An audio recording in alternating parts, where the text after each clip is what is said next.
This is aisle 42.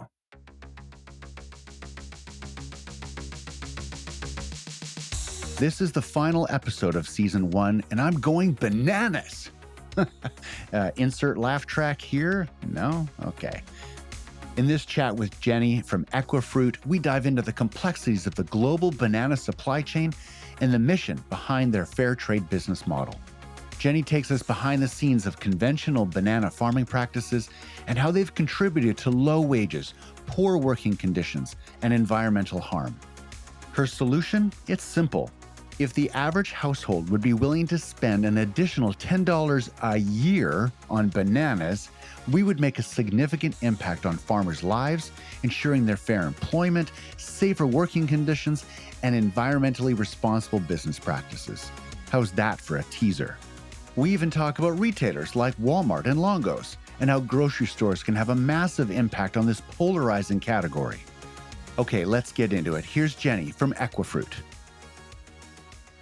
Jennie, I've been looking forward to this conversation for a while, and here's the reason why. I didn't know, before meeting you, I didn't know as much as I know now about bananas. And so I have gone down this rabbit hole of learning about bananas and learning about banana farmers. And so this conversation comes at a really interesting point for me because I feel like I'm banana stupid. So I'm looking forward to getting into all things banana. But before we do, in aisle 42 fashion, I want to ask you, if you could look into the future and if you could imagine the perfect grocery store of the future, what would that grocery store look like? Well, first of all, thanks for welcoming me like this, Corin. And let's make sure by the end of this podcast that we're all banana smart. The ideal grocery store, of course, has made a full switch to fair trade bananas, both their conventional and their organic bananas. And this is seen as totally normal by consumers. You know, this is no longer a niche product. This is absolutely mainstream, and consumers expect their grocery store to have bought their bananas on through responsible procurement on fair trade terms. That's my dream. That's a beautiful dream and very specific. I see where this is going. Yeah, yeah. Okay. There's a lot of ways we could start this conversation as we dive into banana world, but I want to say that when I shop for bananas, most prior to meeting you a few months ago, I didn't give bananas much thought. It wasn't that long ago that I read, was it Why Are Bananas So Bad? It was a carbon footprint book, and it sort of uses bananas as one Oh, of its yeah, I've many seen that, but I haven't examples read of, it. yeah, Mhm. okay. It's just, it uses bananas as one of the many things to say, hey, look at the carbon impact, on our world that our world is creating. However, when I walk into a grocery store, one of my first thoughts of if I'm going to buy bananas, which is often, is I think I want to make sure the bananas I buy are not already like ripening or quite ripe. And so when I go to the banana section and I see a small bunches of fairly green bananas, I think, good, these are fresh and they will last the week that I need them to last because I don't eat, 3 bananas a day. My family doesn't. So that's what I want to buy. And since talking with you a while back, it's got me thinking a lot harder about it. And then I started to ask myself, why am I buying bananas? What's in it for me? And so I started going down the nutritional facts of bananas. Okay. In general, I'm just getting the sense that there's maybe 90 calories, maybe a tiny bit of fiber. Obviously, everyone talks about potassium, but it seems to be only about 10% of my daily potassium. So these are not really big numbers. However, we still buy them because we love them, because they taste good, because they can be, not always, but they can be delicious. But as you start to go down the road of, well, what's wrong with this banana? Why should I care about the supply chain behind bananas? It started to show that's the wrong word, the dark side, I should say. There's no art, the dark side of a supply chain that is being really, really devastating to families and communities and farmers that live very far away from where we are here in North America. So can you share with listeners, like, what's the problem? What's wrong with the conventional banana supply chain? Why should consumers care? So the answer that I will give will be very unpopular. And the problem is that bananas are too cheap. Between the low, low price that we pay for bananas at the grocery store and what would be a sustainable price if those bananas had been sourced through sustainable production, sustainable economically, socially, and environmentally, that gap is really a subsidy which small growers and plantation workers are giving us through their low wages, poor working conditions, and living the effects of environmental shortcuts which have been taken to increase yield. These knock on effects of the low prices that we see in grocery stores are, of course, far from us. Most of us will never meet a banana worker, but there are knock on effects in the global economy, in the world that we live in, by supporting a supply chain that has such an unfair distribution of value. There are things like, the overall health of our planet and the lands that are ours collectively. But there's also issues like migration. If we aren't going to pay people well for the fruit that is our favorite fruit in Canada, well, we shouldn't be surprised to see a caravan of people leaving their plantations in Central America, for example, and trying to move north into countries that will afford them better wages and working conditions and a better life for their children. So the banana is a story, is a product that tells a much broader story about the consequences of bad supply chain practices. We at Equifruit are working to change that, to make sure that the fruit that we are eating in stores has been produced through fair wages, through good working conditions, and through environmental stewardship. And sadly, I mean, that's not really sadly, but the reality is that that costs a little bit more than the dirt cheap bananas that we have right now. So you import bananas. Give us the sense of how many bananas you import. I can't get my head wrapped around produce importing. It feels like a very very big machine that works. But you guys are bringing how many bananas are you bringing into Canada on a monthly basis? Okay, I was getting ready to give you the weekly basis. Okay, give me weekly. Go weekly. That's fine. So Equifruit imports about 2.5 million bananas, single bananas a week. We really don't think of it as single bananas. We think of it as the number of standard 40-pound cases that we import. And each one of those cases has about 100 bananas. So the calculation I'm doing is based on the number of cases. And why do we think of that in case volumes? Because through fair trade, we have, so I should back up a little bit and say that Equifruit is an importer and marketer of fair trade bananas. And we've made 100% fair trade brand commitment. And under the fair trade standards, we as buyers respect two main requirements. The first is that we respect what's called the fair trade minimum price. I won't get into the technicalities of it, but it is a price that is being set to represent the cost of sustainable production. But then on the other hand, we also contribute what's called a fair trade social premium. This is an additional amount of money that is used by the cooperatives of small producers and the plantation workers we work with on productivity and community development projects. And so that's a very easy calculation for us to make of our impact. One standard case, a 40-pound case of bananas, the social premium for bananas is $1 per case.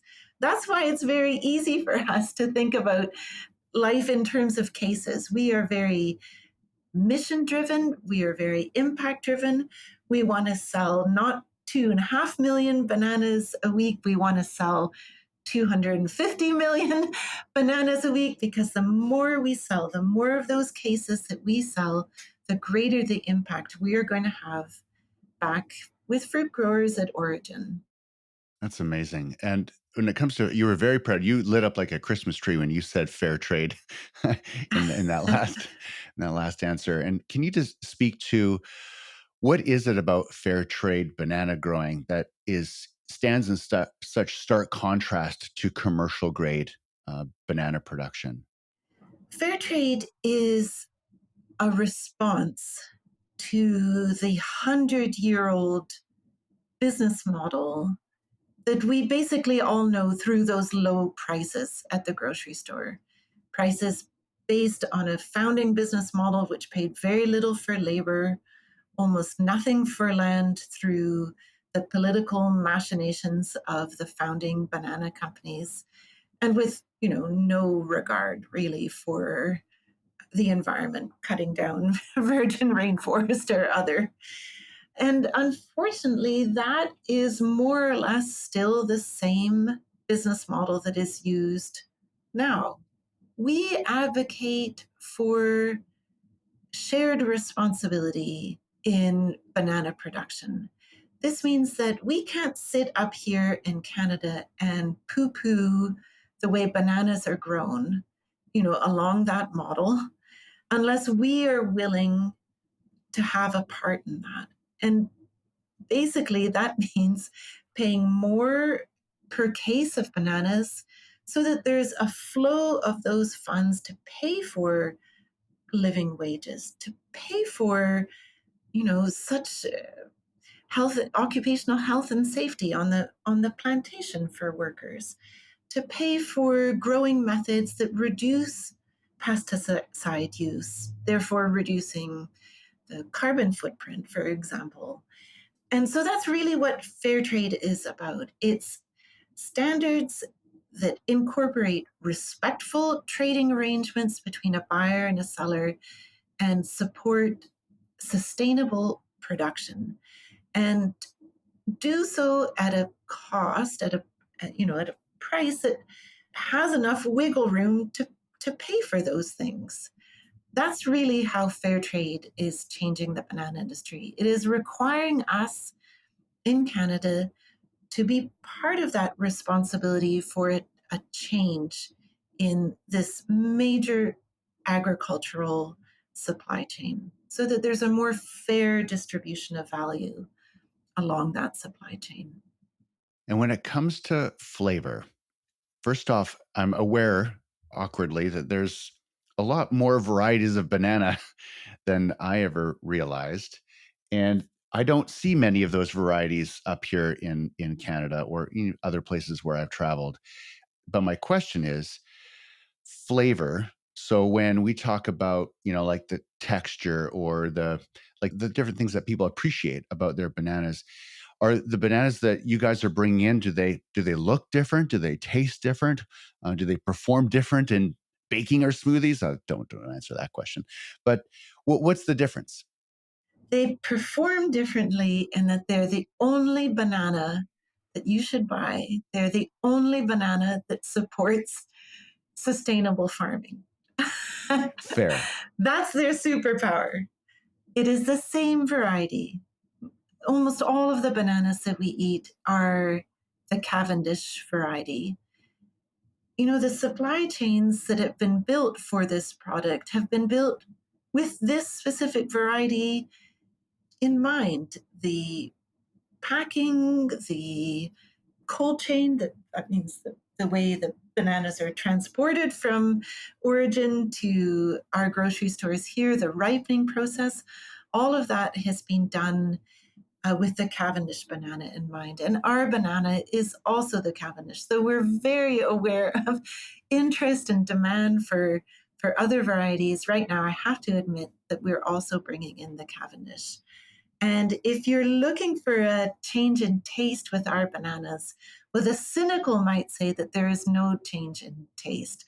And the optimistic of us would say that you will taste that sweet taste of social justice. Well said. That's well said. So I'll take that. I love it. And you guys are operating out of where in the country? Well, our office is in Montreal, but our team is quite spread out. We have, of course, lots of people here in Quebec, a few people in Ontario.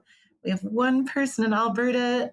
Our director of operations and our quality guy are in Panama. But in terms of the distribution of our bananas, we're in BC with Walmart Canada, in Alberta with Costco. Then there's a very big concentration in Ontario with Costco, Walmart, Longo's, Farm Boy, a number of smaller organic natural food retailers. In Quebec, we're with IGA, all of the Sobeys banners in Quebec, also with Costco, lots of food box programs across the country. Those are the main names. That's fantastic. And I love that you mentioned Walmart because you talked about prices. You talk about elevating prices to make sure that the funds get back to these farmers. Those are things that you don't normally hear about Walmart. Isn't Walmart's tagline everyday low price? In that sort of that Yeah, claim of just like they will always be the. So what is it like to bring a fair trade banana into the Walmart ecosystem? I have to say that Walmart, we've started working with Walmart earlier this year, and they weren't on my bingo card. But you know what? The produce industry is also about relationships. And the woman who's running the produce department at Walmart is a terrific person who believes personally in Equifruit and our mission and is supporting us in that way. And it's amazing how much one buyer's belief in the need for change can have an impact. You know, bananas are not something we can sell off a website. And generally, the banana decision in a grocery store is binary. Either you get the contract or you don't. It's not like another consumer good, like I develop a new granola bar or a new jam, and I convince a buyer to list me. And as long as I can drive consumers to that shelf to buy my jam or my granola bar, they'll keep listing, they'll keep listing me. They'll also be happy to take my listing fees. But in in produce, first of all, we don't pay listing fees, which is wonderful, but it's really the decision of the buyer whether they are going to go on a fair trade strategy or not. And if you don't manage to convince the buyer of the need for fair trade bananas, then all of their consumers are without that option.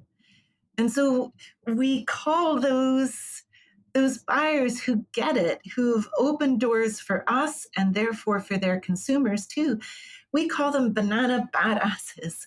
It takes a lot of courage to make a change from this century old business model. It takes a lot of courage. It may seem ridiculous to your listeners, but raising the price of bananas is in the retail world seen as absolute suicide. And so if you have somebody who's like, yeah, I get it. I've gone down that banana rabbit hole and I don't want to be part of that, and is willing to partner with Equifruit and offer this wonderful, sustainably sourced and produced banana to their consumers, yeah, it takes some courage. So we knight them as banana badasses, and then once the fruit is in stores, I still can't help myself. I go into a grocery store and I see somebody who's not my mom choosing our banana at this slightly higher price. Still, let's be clear. Fair trade bananas are still going to be the lowest priced good in your basket. But at any rate, I see somebody who's not someone I know buying these bananas, and I, to this day, and I've been doing this for 11 years, feel like going up and and giving them a hug. And I tell a lot of people, I'm that crazy lady in the grocery store. Oh, I love it. You're running around hugging banana buyers, banana I, shoppers. I'll give anybody a high five if they're less touchy feely, but lots of love there. Well, bananas have a lot of real estate in the grocery store, and given that the majority of stores are orientated so that the produce section is first for a lot of shoppers, bananas are like typically like they're right there. They're often one of the first things that go in people's carts or baskets. And when you think of whether it's a dollar or two or three or whatever the price, and you can speak to the actual prices in a moment, but we're not talking about big math here. These are not like, for example, there are some ingredients where if you switch to organic, you're doubling or tripling or quadrupling the price you're paying for the same item. You're just, you're choosing better, but it comes at a very, very steep price point. So when you're talking about this raise in price from conventional to fair trade, what are we talking about here? Are we talking about a few percentage points? Are we talking about like what's the math here? I just want to be clear that fair trade is an umbrella certification that covers both conventional and organic production. So you could have conventional fair trade and you could have organic fair trade too. So we just have to be clear that we're comparing apples to apples or bananas to bananas. I knew it. I knew you were going to correct yourself on that one. So, because about 90% of the fruit that we bring in is both fair trade and organic, people sometimes use a false equivalency. They say, oh, well, the conventional is this price and your fair trade organic is this price. But let's be clear, those are two different products, the conventional and the organic. And so let's go back to your first question. We worked with a grocery store chain in the Toronto area called Longo's. Longo's is now owned by Empire Group, who's the parent of Sobeys stores. But Longo's, until very recently, was a family-owned business. There are about 40 stores in the Toronto area, and they are major conventional fair trade banana customer. When they decided to make this switch, when they decided to be my, going back to the top of the episode, my like dream grocery store scenario where you go in and there's only fair trade, Equifruit fair trade bananas to choose from, they raised the price from 69 cents to 99 cents per pound. So, Corbin, you said something just a moment ago that sometimes when you make a more ethical choice, the price goes up by 30, 40, 50%. And so you could say the same in this scenario. The difference between 69 and 99 cents is a huge percentage increase. But let's talk about the absolute increase. This is not saying you may have got used to buying a low-end car. Actually, I don't know why I'm doing this analogy because I cannot name cars generally.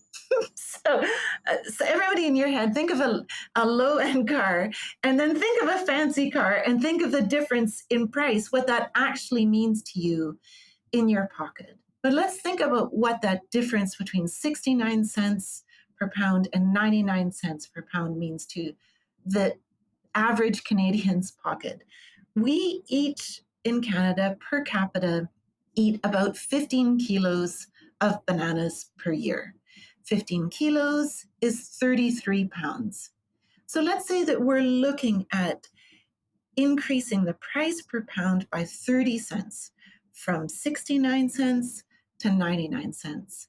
That's a 30-cent increase.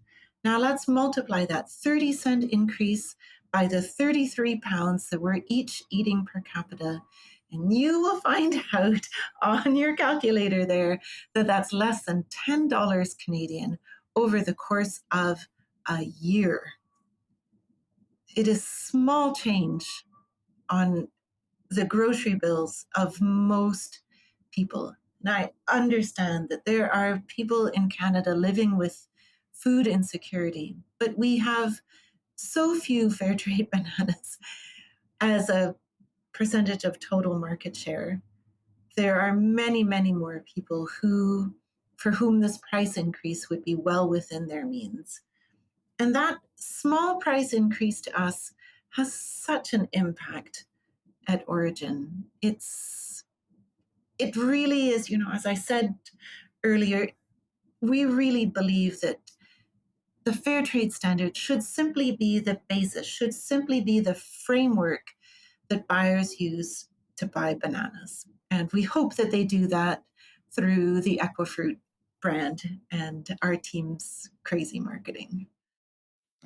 I love it. Yes, and you guys have your marketing has sharks on it, which is very exciting. Sharks and bananas. Never thought I'd see those go together, which is really good.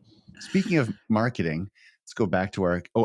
I should say, by the way, you win the Aisle 42 Math Award. By the way, that was Okay. very good math. Thank Thank you. you. Oh, I, I've been I hoping to add that to my list of accomplishments. I'll send you a certificate. You can I put it on your hope wall. so. Aisle Oh 42 my Math Award. gosh. I barely made it through high school, but there it is. You're It's doing come great. back for me. Thank you. So conventional banana, or sorry, just bananas that I often see in grocery stores, they have, and you use the word subsidies. So I'm going to, I'm a marketer, you have marketing people making marketing magic happen on your team. But a lot of these bananas have things like Iron Man stickers or minions Yeah. on the stickers. There's a lot of stickering. And I can't help but think that that type of marketing play is having an impact on that supply chain and on the production of those fruits. I'm wondering, this is just amusing. I'm wondering, are we going to see more and more advertising on stickers through the produce aisle? And more importantly for you, how does this advertising impact the banana, supply chain? I have never been asked this question, and I'm trying to think of a clever answer because I'm not sure I have one.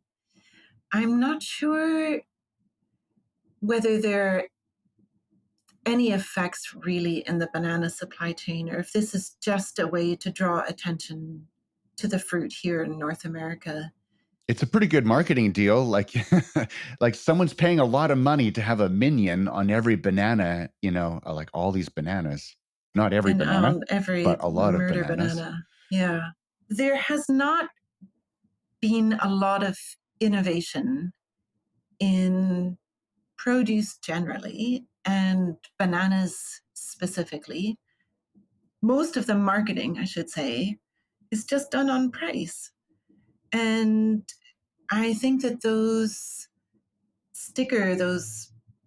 co-branding or whatever you want to call them initiatives, it's the industry's way to keep drawing attention to itself. It's a Yeah. pretty low cost way to do that. I'm sure it's a win-win for the banana company and the Minions movie people.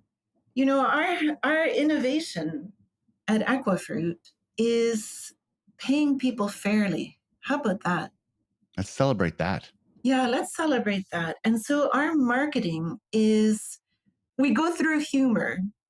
We try to make people laugh a little bit. We use the absurd, like the only banana that sharks eat. Of course, sharks don't eat bananas, but we say that if they did, that fair wages and good working conditions taste a lot better than seal blubber. Like, I mean, we try to make you laugh a little bit while still bringing the message back always to the notion that farmers have got to get paid.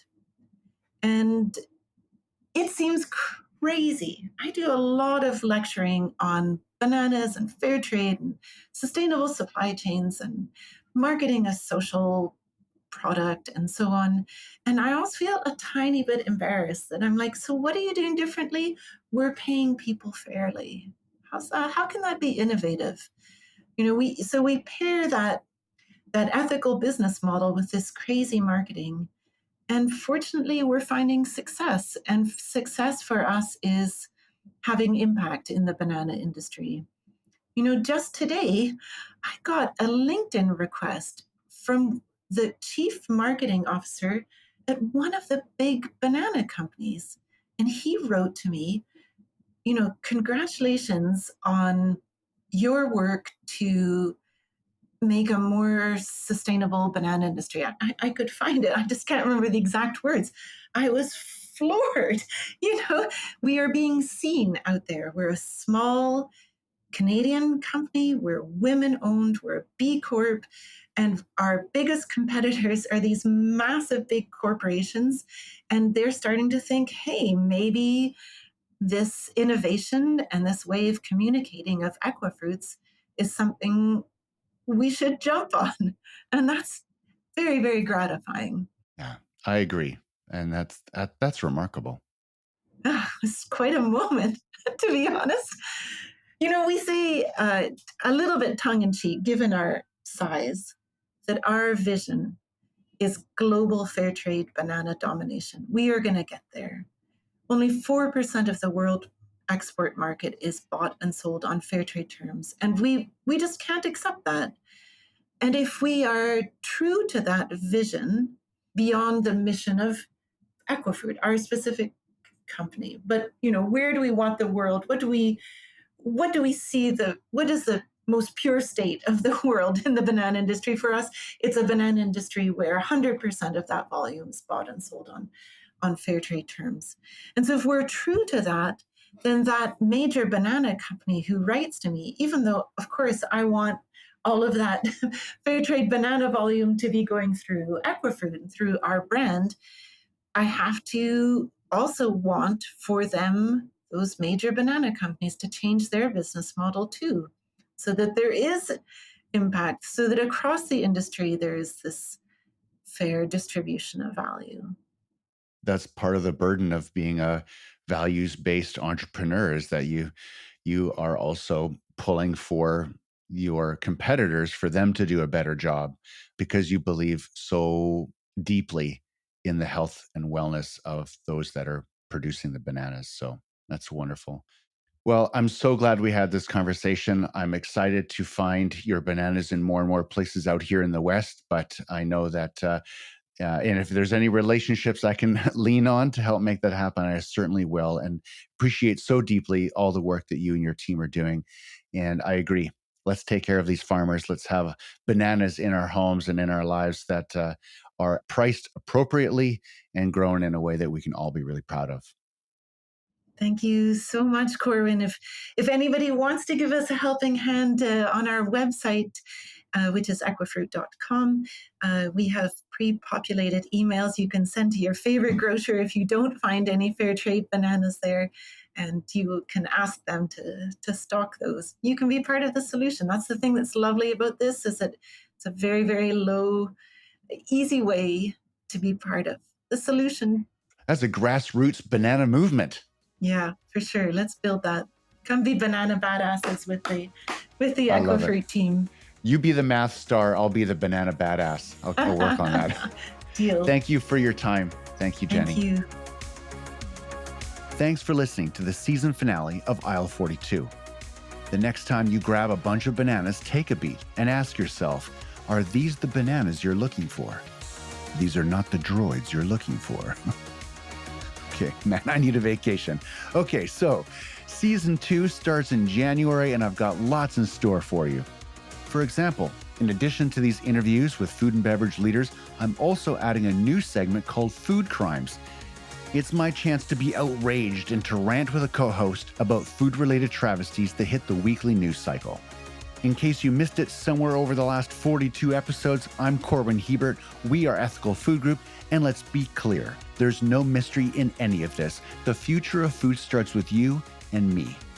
Together, we can make the world and our communities healthier by grocery shopping with some conviction. I hope you have a wonderful holiday season, and I'll see you in the future.